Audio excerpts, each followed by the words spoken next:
দেশ থেকে করোনা 4 বছর আগে উধাও হয়ে গেল করোনার সময়কালে রেল দপ্তরের বৃদ্ধি করা ট্রেনের স্পেশাল ভাড়ার রেশ 4 বছর পরেও বহাল তবিয়তে চলে আসছিল। অবশেষে রেল দপ্তর গত 9 মে সন্ধ্যায় এক নির্দেশে বলেন, করোনার সময়কালে বাড়ানো স্পেশাল ফেয়ার 30 টাকার পরিবর্তে আগের ভাড়া 10 টাকা করা হলো বলে জানা যায়।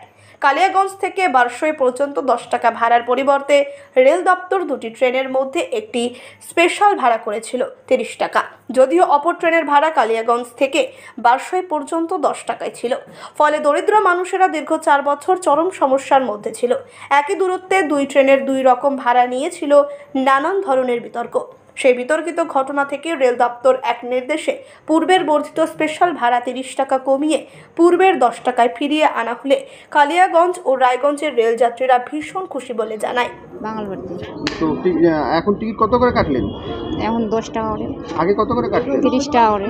তো কেন আগে কতটা সুবিধা হলো? হ্যাঁ, এখন ভালো সুবিধা হচ্ছে তো। কেন সুবিধাটা কেন? এখনও তো 10 টাকাতেই চলে যাচ্ছি অনেক দূর। চলে যাচ্ছে। হ্যাঁ। কবে থেকে 30 টাকা ছিল? ওই লকডাউন অবধিতে।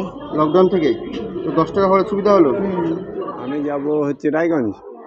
টিকিটের ভাড়া কত নিল? টিকিটের ভাড়া নিল, আগে তো ছিল 30 টাকা, এখন সেটা 10 টাকা পরিণত হলো। কতটা সুবিধা হলো? হ্যাঁ, এখন তো আমাদের অনেকটা সুবিধা হলো।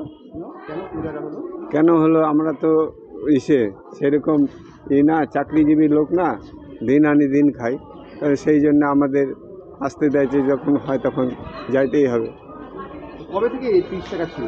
30 টাকা ছিল অনেক দিন থেকে, মোটামুটি করোনার পর থেকে। করোনার পর থেকে ছিল নাকি? হ্যাঁ। তো এখন 10 টাকা করে আবার চালু হলো। এখন 10 টাকা করে চালু হলো। সুবিধা হলো না? হ্যাঁ।